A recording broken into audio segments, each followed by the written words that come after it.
Oke, jadi kita punya halaman ini ya. Jadi yang kemarin atau video sebelumnya ini itu ternyata belum jalan sepenuhnya. Masih ada yang perlu diperbaiki. Jadi karena kemarin agak terburu-buru biar cepat-cepat videonya bisa dilihat, justru malah ada salahnya, malah ada kurangnya. Jadi kita buat video ini untuk membetulkan salahnya ini ya. Oke, pertama-tama kita lihat bagian yang salah. Nomor 1 itu ada di dalam, sebenarnya di controllernya ya, tapi kita nggak lihat controllernya dulu, kita lihat viewsnya dulu.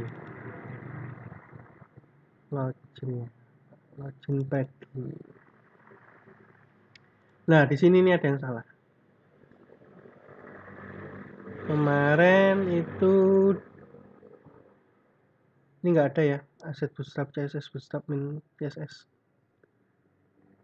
Oh, sudah belum ya. Ini kan dari itunya ya, dari copy-copyan, hasil copy-copyan ya. Jadi ini kalau mau dibetulkan CSS-nya ya dibetulkan aja, silakan. Kalau nggak salah sama sih saya ya. Biasanya pakai gini. Alamatnya sama, aset bootstrap CSS, bootstrap in CSS. Jadi bisa dibetulkan lah CSS-nya. Oke, kita kerjakan pelan-pelan ya. Kalau kemarin terlalu cepat malah salah, kita kerjakan pelan-pelan. Kita lihat dulu deh, kita punya enggak sih aset? Keluar. Ada kan? Bootstrap CSS, bootstrap in CSS. Oh, ada kok. Coba kita lihat di sini. Ini kalau kita buka jalan kok. Ya, kalau belum ada bisa ditambahkan ya. Kebetulan ini sama. Cara ngeload bootstrapnya sama. Jadi kalau misalnya Anda pakai cara yang berbeda, misalnya ditaruh di folder yang berbeda, ya silakan diganti ya. Atau mau pakai yang online ya bisa silakan diganti. Terus berikutnya masih di views ya. Kemarin itu ada yang salah. Kenapa munculnya admin terus ya? Ini karena di dalam formnya actionnya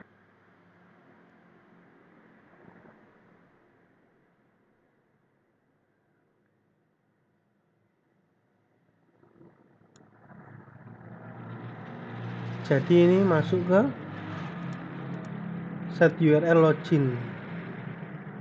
Sebelumnya itu bukan login tapi admin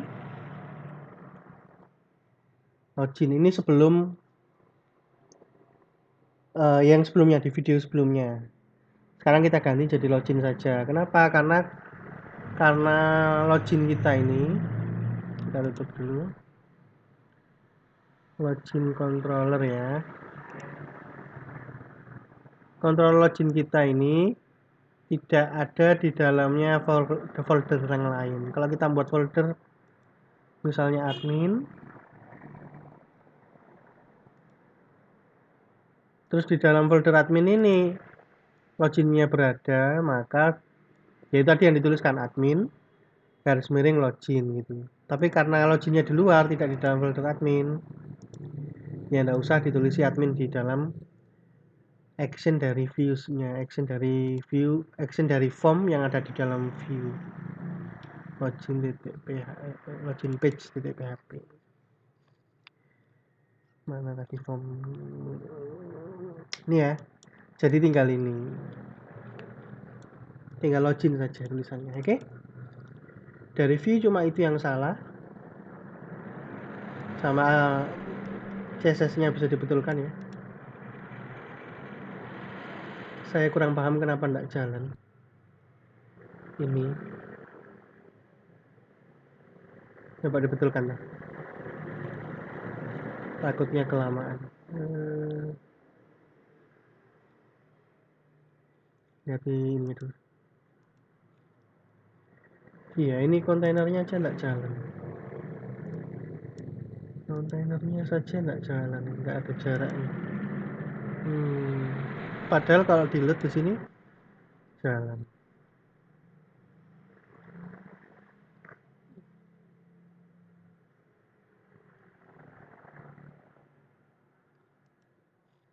Tapi kalau sudah dimasukkan ya misalnya.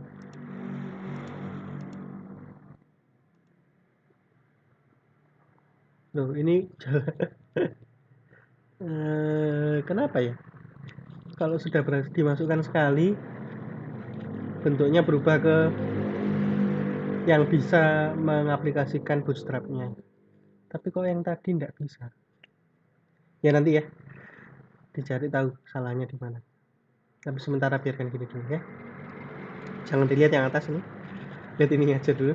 Oke, username password. Nanti saya jelaskan yang di atas itu apa. Kemarin nyoba errornya apa, intinya itu yang bisa jelaskan. Terus dari model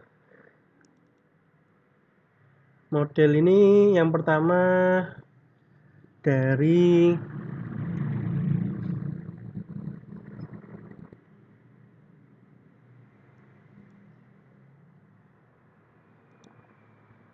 ini ya, di slot database-nya ini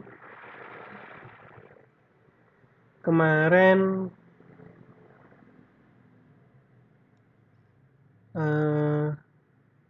nggak tahu kenapa nggak bisa, saya nggak tahu, intinya nggak bisa. Jadi saya tambahkan di dalam controllernya juga di slot database-nya. Jadi bukan di model tapi di controllernya. Jadi ini saya komen aja ya, slot database. Terus sudah itu aja, yang lain tidak ada masalah. Coba dilihat di controllernya. Soalnya sih menurut saya mending manggil di controllernya ya daripada di modelnya. Mana yang login ini? Nah ini saya masukkan di dalam atas sendiri sebelum memanggil modelnya ya. Jadi pertama manggil load database, baru manggil modelnya, terus library yang lain kayak form validation. Sebelumnya form validation ini di atas ini ya. Tapi nggak semua halaman butuh form validation ya, maka itu ya cuma yang butuh aja. Yang fungsi index ini yang ada formnya ya taruh sini. Kayak logout ini nggak butuh ya form validation, makanya nggak saya taruh di construct, saya pindah ke form validation-nya, saya pindah ke dalamnya index ini yang butuh form validation, yang punya atau yang menampilkan di view-nya apa namanya itu tadi, formulir untuk loginnya itu dari load-nya itu. Terus load yang terakhir ini yang kemarin juga kurang, yaitu sessionnya. Kita tahu bahwa butuh session. Ketika benar kita buat session kemarin di sini ya. Terus di bawah ini ketika kita mau logout maka sessionnya dihapus, session destroy itu. Cuma ini saya ganti sessionnya, nggak kita buat dulu. Sessionnya kita ganti dengan tulisan saja. Jadi ketika berhasil, ini ya, ketika user berhasil login, do loginnya berhasil, maka kita tampilkan tulisan masuk gitu. Kalau gagal ini kemarin tidak ada ya, tapi cuma untuk ini aja supaya bisa dideteksi. Kalau gagal maka muncul tulisan kayak gini. Jadi kalau dicoba gitu dulu. Kalau gagal kayak tadi ya, tadi A gitu ya. Kalau lupa salah pencet.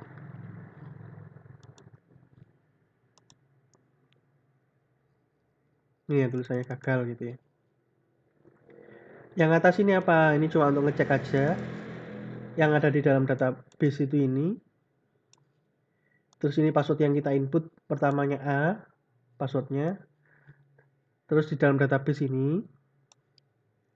Terus ini seharusnya ada angka satunya sebelum tanda strip ini akan muncul tanda 1 kalau A ini setelah di verify ternyata hasilnya benar. Jadi A dibandingkan di verify dengan ini, kalau hasilnya benar maka 1 ini. Karena nggak muncul di kiri nih satunya, berarti gagal ya. Karena hanya ketika benar saja baru eh, baru bisa dinyatakan bisa login. Nah, kita coba masukkan yang benar ya. A terus 1 2 3. Ya, masuk ya. Maka keluar tanda satunya. Bahwa 1 2 3 ini bukan dibandingkan. 1 2 3 itu adalah disamakan dengan ini bukan. Tapi yang ini yang dari password kita, hasil hash dari password kita pertama kali itu dicek. Jadi sama password verify itu ini dicek. Apakah ini itu memenuhi syarat supaya bisa sama dengan ini. Tapi bukan berarti sama itu dibandingkan. Oh, apakah ini sama? Contohnya ini Anda lihat di bawah ini. Ini juga adalah hasil dari hash 123. 123 ini kalau di hash password hash itu munculnya ini. Lo kan beda ya. Jadi tidak harus selalu sama. Bahkan setiap kali login beda. Coba kita masukkan lagi. A 123. Oh, beda lagi yang muncul di sini. Jadi hasil hashnya berbeda-beda, tapi yang perlu dicatat ke database cuma salah satu saja. Boleh yang ini, boleh yang ini. Salah satu dari itu yang masuk ke database sudah cukup. Nanti justru tujuannya oleh PHP melakukan hashing ini adalah orang nggak bisa menebak-nebak kan isinya apa. Karena meskipun password yang kita masukkan sama, hash yang muncul itu berbeda. Setiap kali kita lakukan hash itu pasti munculnya berbeda. Karena ada yang namanya salt ya. Salt itu adalah nilai tambahan. Jadi 1 2 3 ini tidak serta-merta dikonversi begitu saja, tapi ada tambahannya dulu. 1 2 3 ini ditambahi nilai lain baru dikonversi atau dilakukan enkripsi. Maka hasilnya beda-beda ini. Ya, tidak masalah. Cuma mungkin kemarin yang perlu diperhatikan adalah ketika Anda memasukkan ini ke dalam kolom password di dalam database, hati-hati jangan sampai ketambahan spasi, jangan sampai ketambahan enter. Oke? Terus yang salah lagi ya, kita coba lihat. Dari controller yang salah enggak ada sih, sudah itu aja ya. Session ini karena nggak kita pakai juga bisa dihapus sih. Tapi karena kemarin kita pakai dan nggak ada ini, maka error sessionnya ini ya. Jadi ditambahkan kalau perlu. Dan kebanyakan semua halaman pasti butuh session. Kebanyakan web seperti itu. Jadi bisa ditaruh di construct-nya, silakan. Jam 11.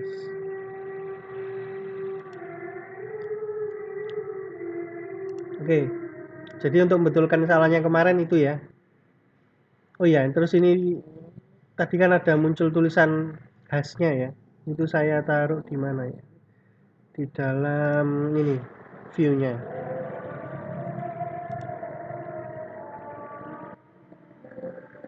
View login.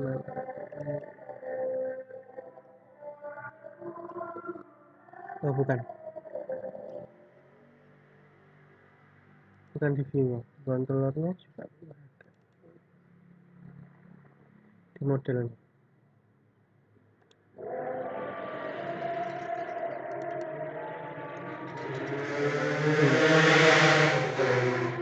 Di modelnya ini tadi ya, passwordnya kalau benar maka muncul angka 1 nanti di sini alias true ya. Ini juga nanti muncul true. Oh ini sih yang true. Yang ini muncul inputan kita yang kita masukkan apa passwordnya. Terus ini adalah hash yang di database. Terus ini kalau passwordnya 123 itu di hash bagaimana munculnya ini ya. Tapi ini nggak penting, ini cuma untuk nyoba-nyoba aja. Kalau sudah selesai dihapus. Jadi kemarin untuk tahu errornya apa juga untuk nyoba-nyoba saya tulis itu. Ini juga login sukses Y ini juga saya ikukan biar muncul kalau sukses. Mungkin itu aja betulkannya. Jadi kalau Anda lihat seperti ini ya. Kalau dihapus tadi itu ya hilang nanti. Nanti tinggal nyari tahu ya kenapa kok push up-nya di sini jalan, kok yang tadi ini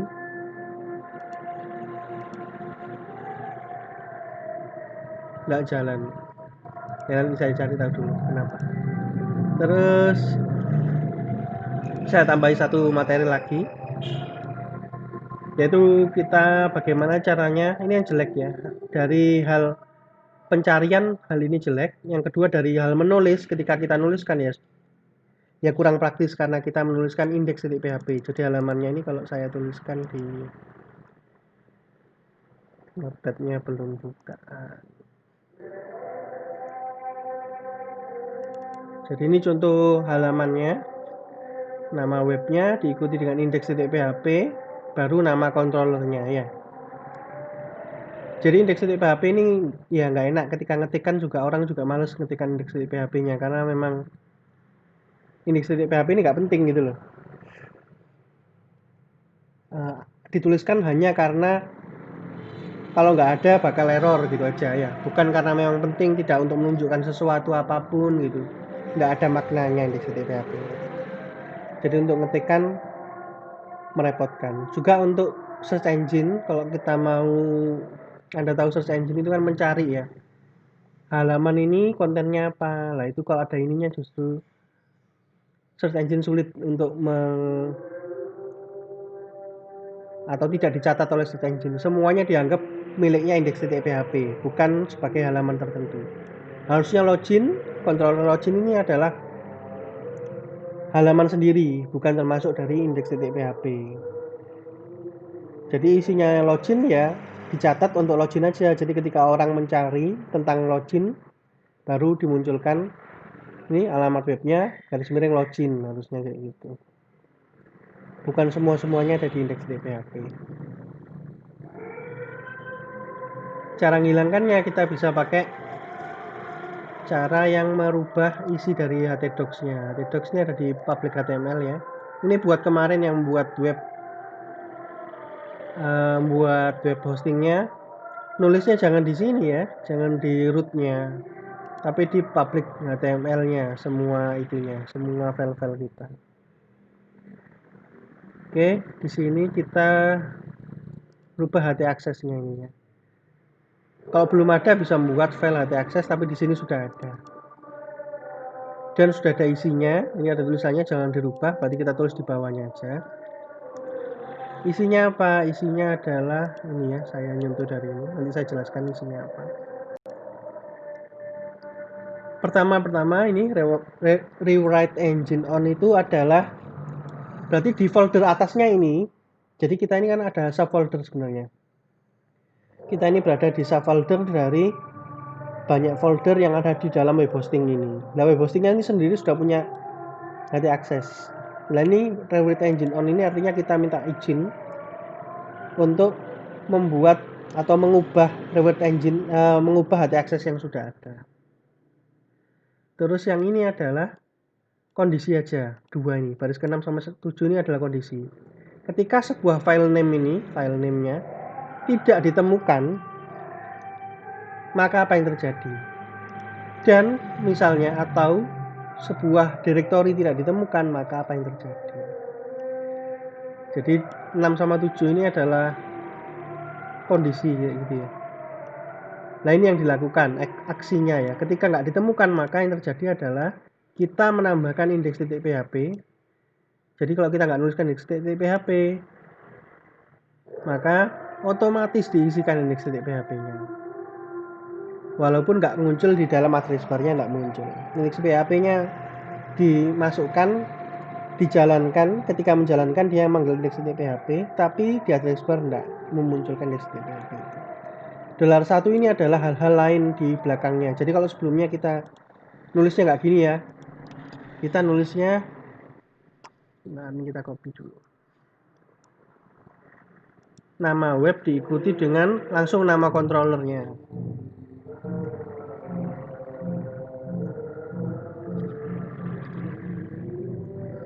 Nah, login ini adalah hal yang mengikuti nama webnya kan, yang di kiri nama webnya, yang kanannya mengikuti nama webnya. Base URL kemarin ya, ingat ya.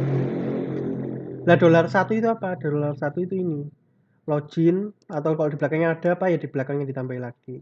Jadi hal setelahnya base URL ini. Oke? Jadi kalau kita ngetikkan ini, maka sama kode igniternya yang dijalankan adalah yang atas ini. Indeks PHP-nya tetap ada, garis miring $1-nya diikutkan di belakangnya. Jadi kurang lebih seperti itu. Ini kalau kita save, ini ya kita coba jalan indeks PHP login, tetap jalan. Oke. Kalau indeks PHP-nya ini saya hilangkan, langsung nama controllernya juga jalan. Sebelumnya kalau dicoba cara seperti ini pasti nggak jalan, alias not found gitu. Nah itu mungkin tambahannya dari video kali ini. Sambil membetulkan kita juga belajar mengenai HT Access.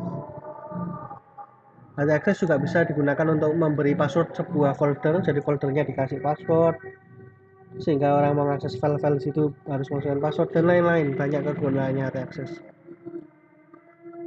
Tapi mungkin yang kita pelajari sekarang sampai ini dulu. Udah, saya akhiri sampai di sini. Terima kasih.